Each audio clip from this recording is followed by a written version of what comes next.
Welcome to the Homeschool Together podcast.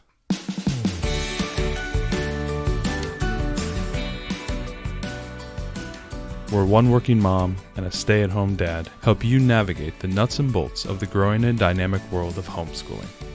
With a focus on early learners, like me. All the ins and outs of building and maintaining your homeschool life. Homeschool. Find out tips and tricks to make things like this easier. I'm reading. And ultimately, enjoy educating your kids. And what's that last thing? Have fun together. Did I do good, Daddy? Yeah, you did, sweetie. Good job. Hello, and welcome back to Homeschool Together. Thanks so much for joining us. If you have a chance, head down into the show notes and support the podcast by leaving a review, telling your friends, or heading on over to the Gumroad store and taking a look at some of our resources that we have available. Today, we are going to be talking about overscheduled homeschoolers.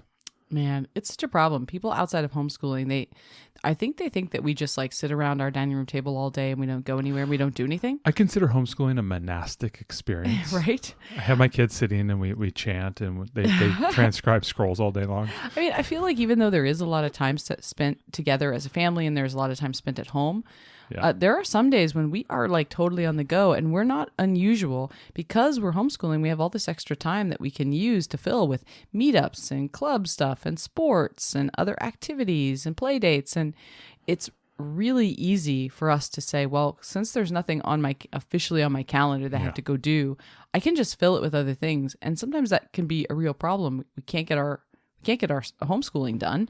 And we feel just generally like harried, and, the kids are overwhelmed and it's too much. So today we wanted to talk about how to evaluate activities so you don't become overscheduled, how to identify if you are currently overscheduled, and just some of our tips about it, because I think it's a really common problem.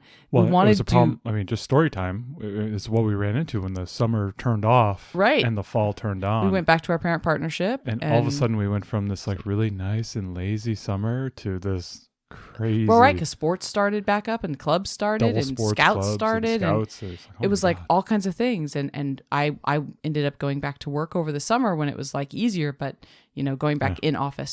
But, through the fall, then it was all of a sudden much harder. And then I'm doing theater again. Now theater is spun up and I got MBA classes, and just there's a lot of things. And now all of a sudden we live, and I mean live, by a Google Calendar. Yeah, we'll talk a little bit more about that. Our life revolves around it because we have to.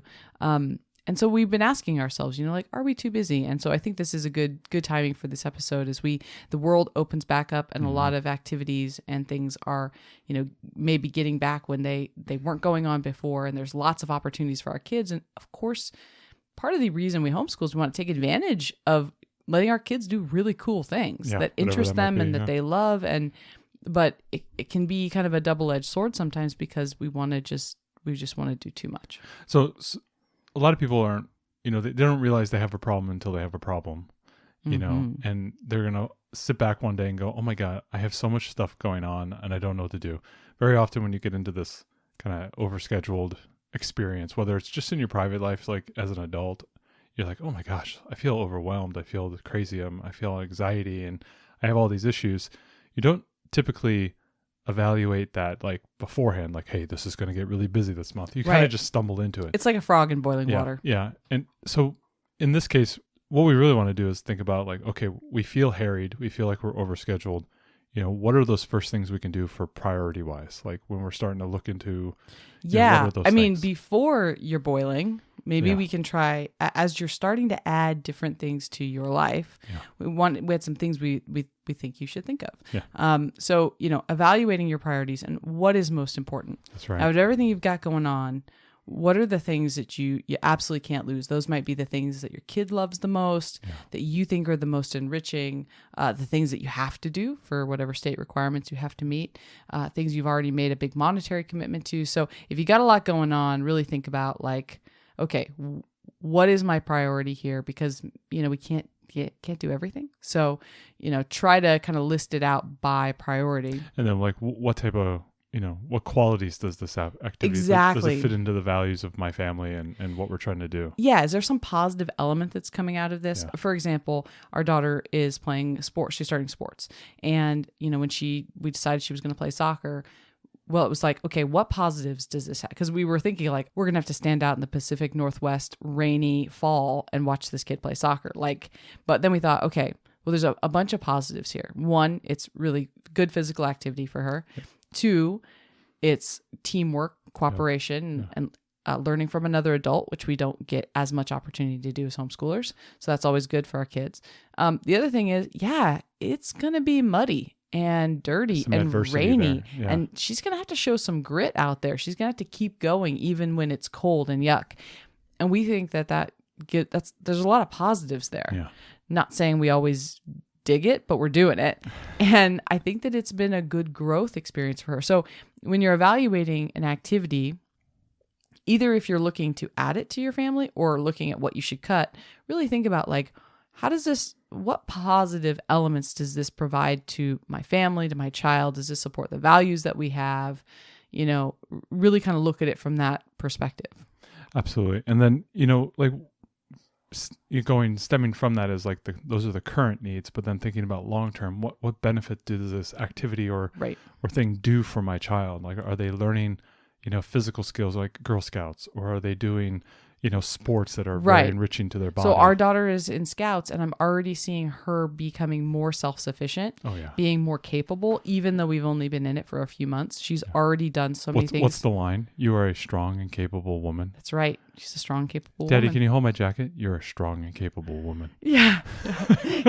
He used that extensively when we got back from our Scouts camping trip. But I went camping. The other stay-at-home dad was impressed. He was. Yes. We went camping with the Scouts, and on the way home, even though it had been a long weekend, but it had been a fun weekend, but my daughter listed 15 minutes of all the things she had never done before that she did that weekend of Scouts camping. And it was she'd never served other adults. She'd never been in charge of a cooking crew. She'd never led a hike. I mean, there was just a bunch of things that she'd never done before.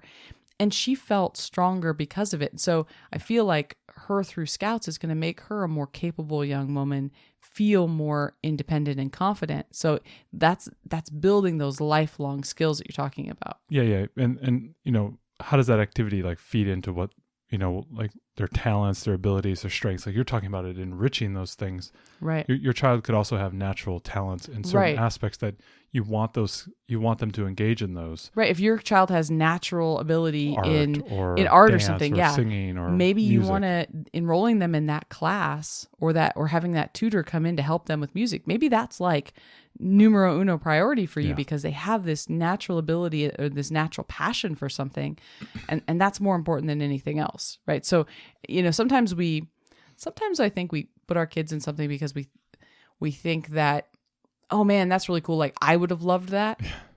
Or living also vicariously through your child. Yeah, because gosh, these are some great opportunities, right? I would have loved that. The other thing is maybe thinking about oh, well, boy, what a cool thing to do. All the kids must want to do that. Well, maybe that's not the thing your kid necessarily really wants to do. Or what we're doing is we're testing out a lot of different things to see if we can find some interest. Yeah, we're in the middle of okay, we're going to sign up for this sport. We don't know if you like it, but we're going to see. We're going to test it and we'll find out. Yeah, exactly. And it's a lot of that exploration, but we're trying to limit it to one sport at a time, one enrichment thing at a time, so that we're not doubling up too many things, because it's really, we could just sign her for everything. They wanted her on the swim team, but oh man, they were begging for her on the swim team. Yeah, they really liked her for the swim team, the junior swim team. But she was already committed to another sport, and she had Scouts, and we were like, you know what, we just can't. Yeah, because it was going right into the next idea is how often does that thing meet? Yeah, the swim team was 4 nights a week for a 7-year-old, and we were just we can't. I can't commit to 4 nights a week for something. She can't do it. I can't do it. Well, right. Yeah. I can't do that. That's crazy. It's a lot, right? And if she's passionate about swimming, we decided maybe we will try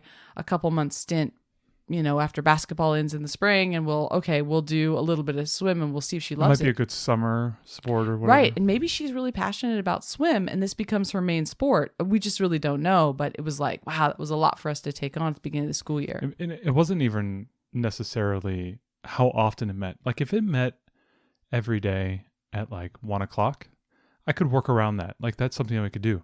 The swim team was meeting at like 5:00. It's like, that's right when we eat dinner. And I mean, yeah. Well, and so it's impacting our family time. Right. How often does it meet? When does it meet? And how does that impact you? Yeah. You know, you may. It's 4 times a week. It was 4 days a week. Right. Like maybe, for example, you know, we don't have it around here, but let's say it's a similar situation. Maybe you can look for like a homeschool swim team that would meet at a different time. We have a homeschool Girl Scout troop. Yeah, it's amazing. It's great because I don't have to wait till like, you know, prime time, dinner time to meet. We can meet in the middle of the day, and that works out really great.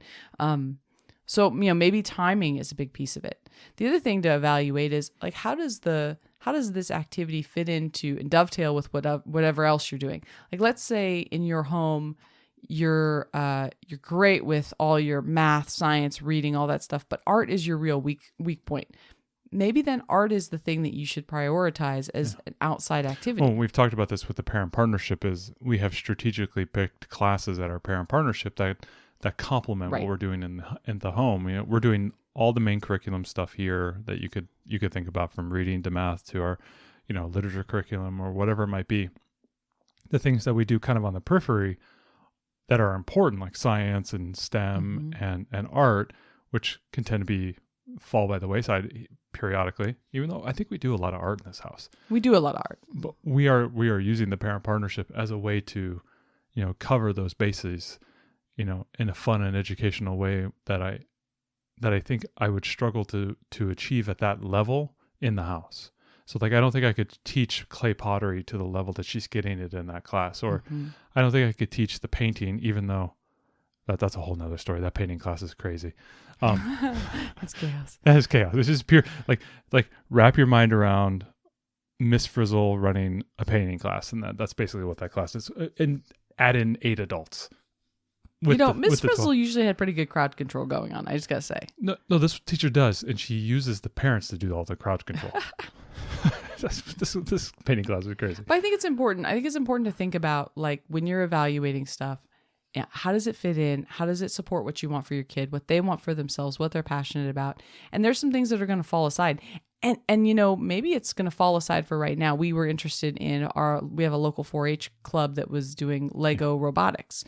And we were right on the cusp of signing up. We were very close to signing up. Our daughter was super interested in it. And we talked about it. We were like, you know, we have these other couple things going on right now, and your sister is really young, so it's going to be really challenging to take her with. We're going to wait. We're just going to do this next year. We were like trying to like put together a parent share where another homeschooling student would go together, and then every other meeting, I don't know what day it was, but it was every other meeting would, you know, I would take both girls, or then both girls would go with the other mom. And we're like, oh, we're already kind of... That can help you a little bit with your feeling of overscheduled, but for us still, we just evaluated... It still felt too much. It felt like too much, and we decided, you know what? We just can't. We're just going to wait a year. And so sometimes you can't do everything all at once. And sometimes cost may be an issue. And, you know, with this 4-H class, it wasn't necessarily the class was long. It was in the middle of the week. It was a little bit later, but also it was like a 25-minute drive. Yeah. And like, if you think about that, it's 25 minutes there. It's 25 minutes back, hour and 20 minutes there. You're looking at 2.5 hours. That's a big chunk of time right in the middle of the week.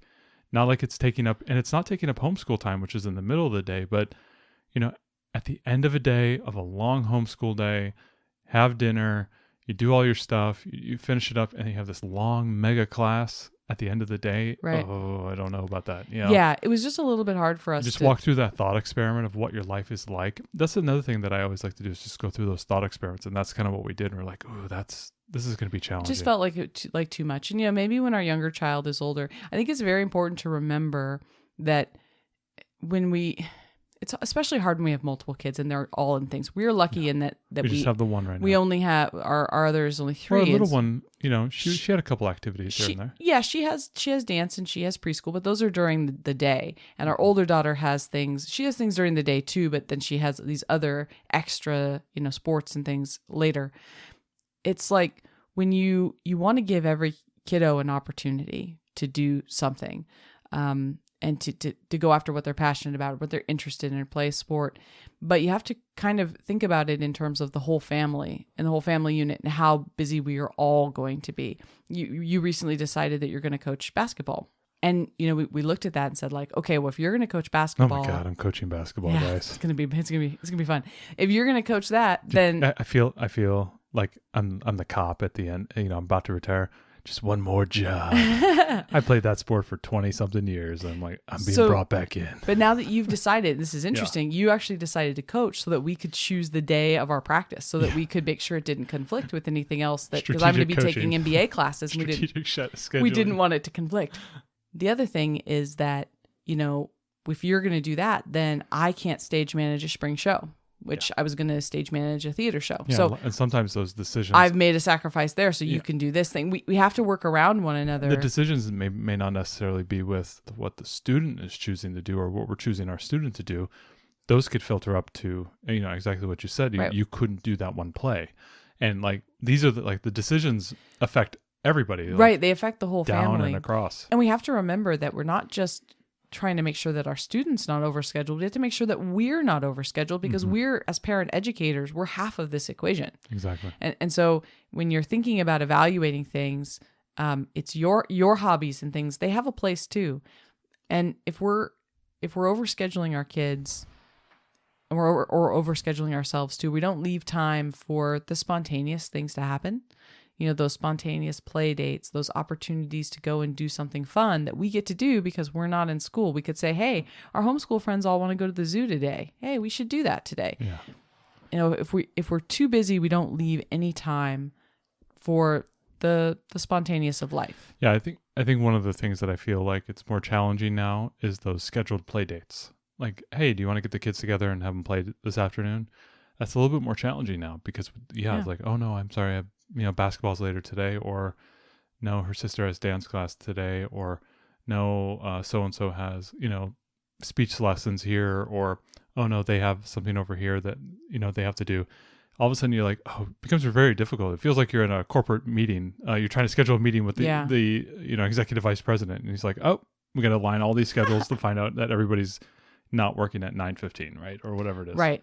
And I think it's important that you identify if you have too much going on. If you think you might have too much going on, the best thing to do is really pay attention to your kids and their anxiety level about it. You can really tell when kids are overscheduled. They get overwhelmed. Some kids thrive on tons of activity. They need to be kept really busy and they love it.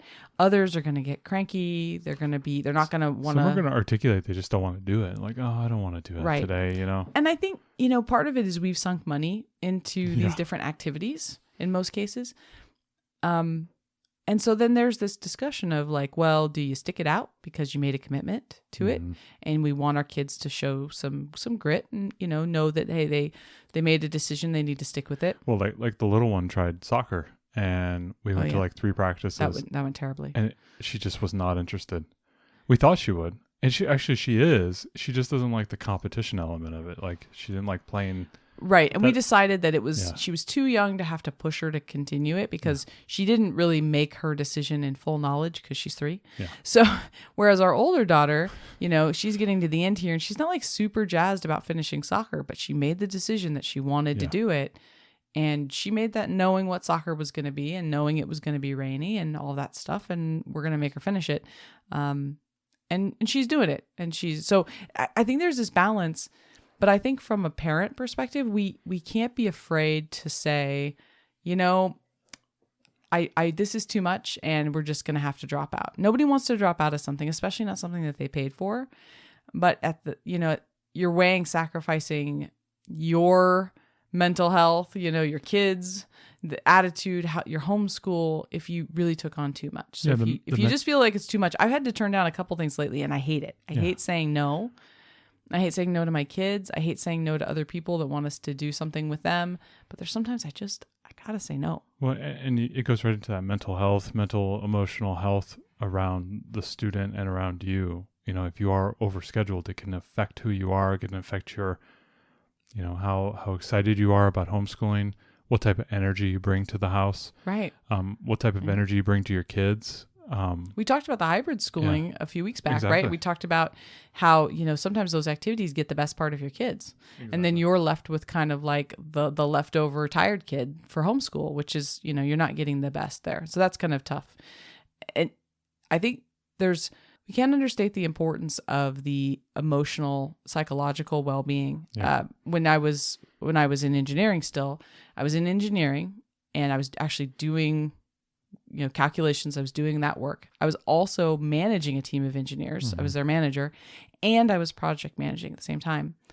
And I remember going to my boss several years and saying, like, I cannot do all three of these things because, and he's like, what I don't understand, you're not really working much overtime. I go, no, it's not hours in the day. It's like mental space. I can't make my brain switch gears between these three things. I need to drop one of them so that I can just focus. I can be in the technical side of the house, or I can be in the project management side of the house, but I can't like do all of this at once. And I eventually had to quit and get a new job because they just never understood.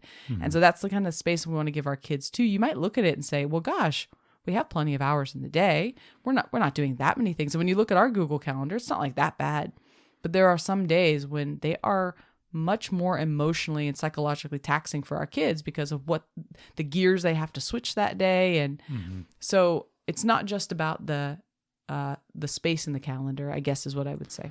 So those are, kind of the initial ideas of what you're trying to do is you're trying to evaluate your activities, and then you're going to try and evaluate if you have too much going on, those symptoms of what you're doing. So what are some tips that people can take to ease that problem? Like, we've talked a little bit about those along the way, but like, what are some things that people can do? So easing into activities is the best advice that we can give. If you're new to homeschooling, layering them in slowly. Right. Yeah. Start slow so that you know kind of what you can handle. It's really hard. When our kids turn like 5, all of a sudden they can do a bunch of things. You're like, oh yeah, I can sign you up for all kinds of stuff. Yeah, right. And so you kind of go gangbusters that first year. And we got curbed a little bit because the first year we could sign her up for things, we ended up going into lockdown. Yeah. So that curbed us a little bit. And we got time to settle into our homeschooling and understand the kind of time commitment we needed to have. It's really hard to get curriculum and then know how many hours a week you're going to spend on that. I get that question all the time. Or how you break it up through the day, or you're doing Right Start. How long are you doing that? Or you build your library. How many hours a day does that take? I get that question a lot. And I think it's a really challenging one because you don't exactly know until you do it. I mean, we can give you estimates. Everyone can say, oh, I spend 2 hours on this. Yeah. But I mean, I think it's very subjective to your kid, their learning style, your teaching style. Yeah, it just all really depends. So I think it's better to get comfortable in your homeschool and familiar with what you're going to do and know what kind of space and time you have, both in your schedule and, emotionally, psychologically, your kid. You might find that after a day of homeschool, even though you only did 2 hours, they might be done for the day. Yeah. They might not have the mental capacity to go and, do scouts afterwards or something. That just might be too much. It might be overwhelming for them. So I think it really depends, especially with these young learners. Yep, absolutely. Now talk a little bit about the importance of Google and the Google Calendar and why that has been a lifesaver for us. Yeah, so we decided we had to go digital this year because we have more going on with the scouts and the sports, and I'm in my MBA program and I have rehearsal, and we so want to there's make things. sure all of our schedules are aligned, and then we can see. Right, so we put everybody in a color. It's all on Google Calendar. I can see it when I'm at work. I can see it on my phone. You can see it on your phone. We shared it with grandma and grandpa so that they know, like when they're trying to plan something with the kids or they're thinking about maybe taking the kids for a night, they can see exactly what's going on in our calendar and they know. And this has been really helpful to us. The other thing that we were able to do, I went ahead and we were evaluating that STEM thing, that Lego robotics. I went ahead and pre-populated that into our calendar. Yeah. And I just took a look through the next couple of months to see how that was going to affect us.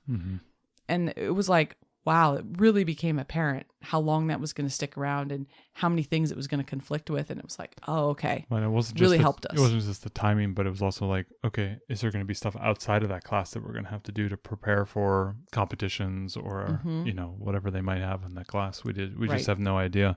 One of the hardest things when you're doing an activity, and I see this all the time, like at soccer practice, or if I have to go to, swim or whatever activity it might be, a lot of times it's not just one kid.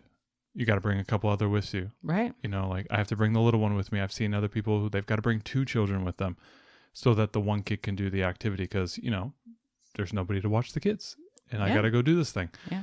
I see it all the time at the parent partnership where some of these families will only have one kid in the classes, but they'll have a 4-year-old and a 2-year-old. And these moms will come with everybody in tow. And so a lot of times you're going to have to maybe think about activities where you can maybe bring both of them together, or if the activity has the opportunity to, have those other children enjoy themselves.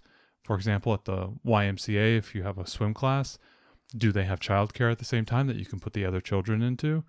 Or maybe there's a basketball practice at the YMCA and you can put your kids in the childcare because you're a member at the YMCA.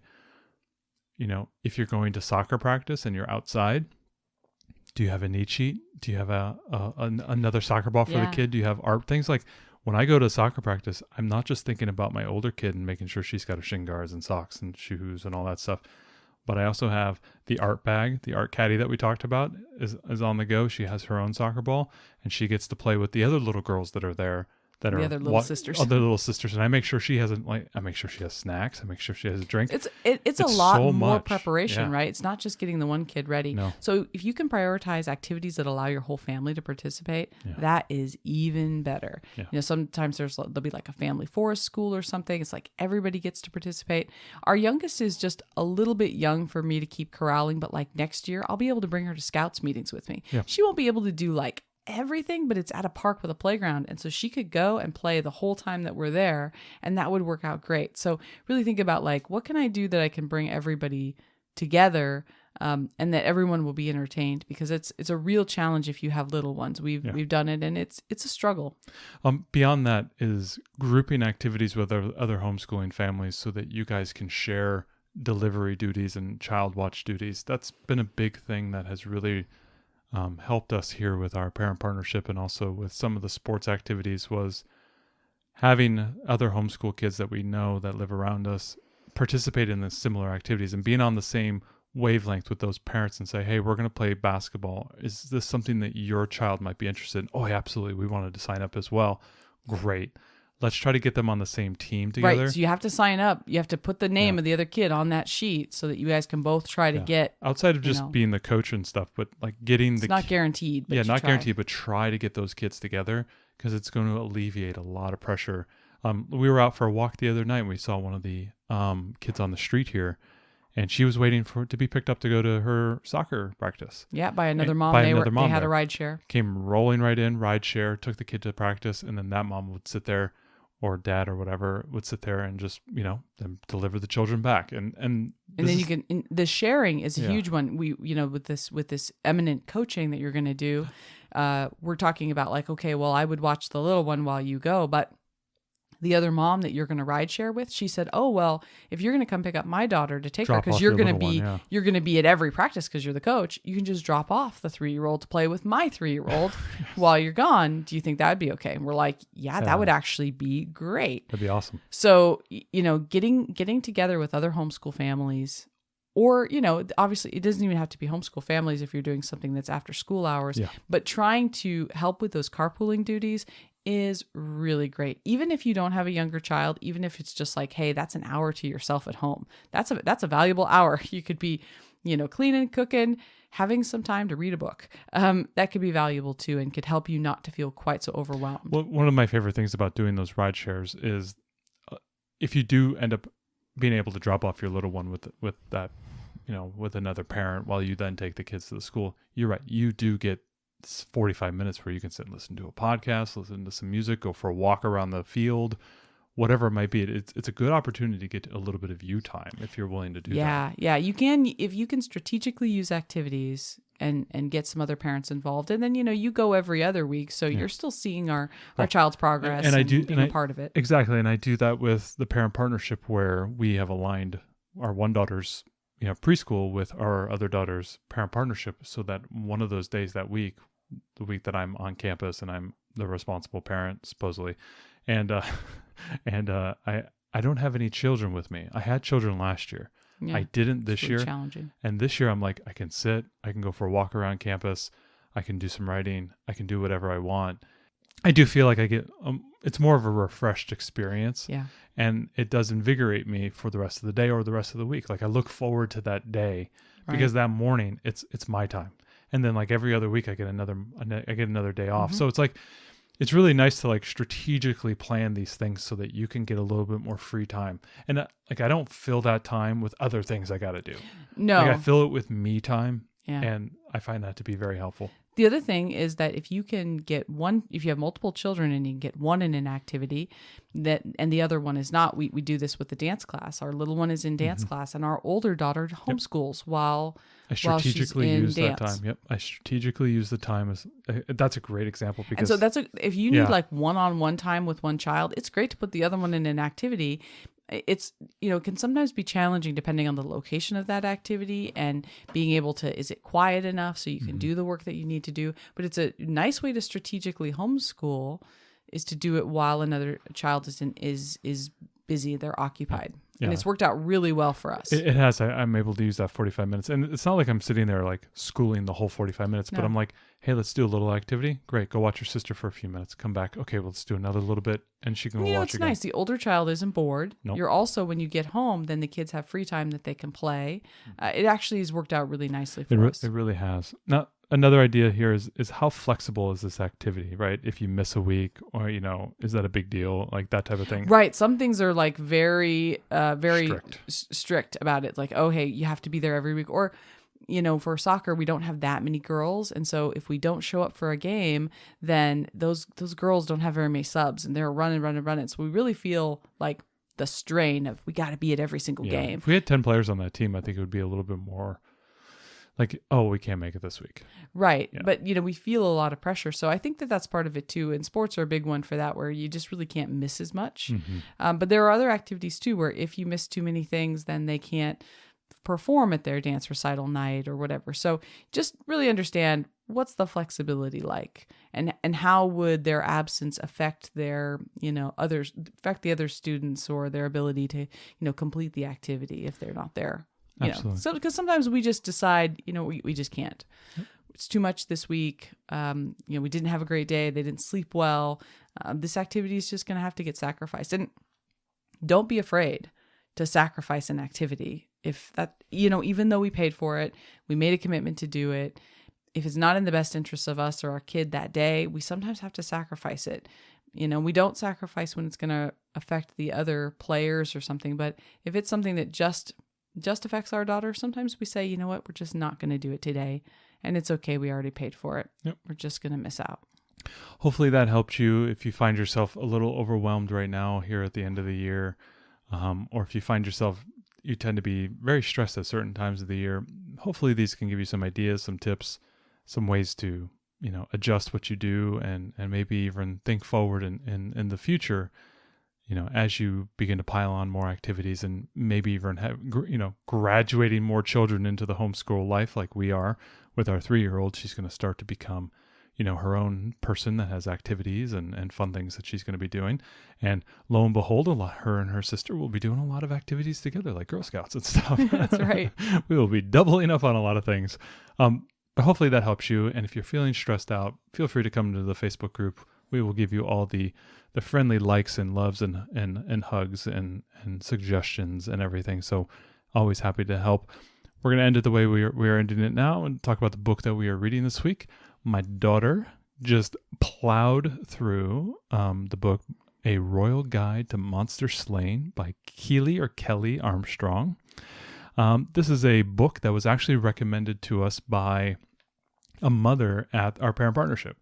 And her daughter was reading, right? Yeah, I was sitting at a table and I had my little one. I think it was on the one day the little one's there with me, and we have kind of over in the parent partnership area, there's kind of a clothing share, and people can bring clothes and trade clothes and everything based on, whatever you need or whatever you can donate. And I was sitting over there on the table, and the woman came and put this book down. I go, hey, that looks really cool. The cover was really, really engaging. I said, is this, what is this? And she goes, oh, my daughter loves this book. Strong female protagonist, fantasy world. really, really fun. And she goes, this is book 4. And she goes, they're so good. I read them for myself. And she says a very kind of, Harry Pottery level type of interest, fantasy creatures and everything. But basically it's a story about a 12-year-old girl named Rowan. And she is the heir to the queen of the throne. And because she's the heir to the throne, she is not allowed to be a monster slayer like her brother. And her brother is, second in line. And she would give anything to be a monster slayer and hunting all the monsters and everything. And something happens, and she is now thrust into this, monster slaying role where she has to go hunt a griffin. And she has a little feisty jackalope and a giant wolf that are all her friends as she goes through the magical kingdom. My daughter listened to this one on the Libby app, checked out from the library, and she loved it. And what's really cool is there's 3 additional books as well. I think it goes to book 4 right now. The woman, when she recommended it to me, I think she had book 4 in her hands that she was reading. So she loved it. My daughter loved it. So I would recommend you checking it out and enjoying a little strong female protagonist in a fantasy world. And we need more of those because my daughter keeps craving all the fantasy books that I can give to her. Does. So I'm trying to find as many as possible. And she loved this one, and hopefully your kid can like it too.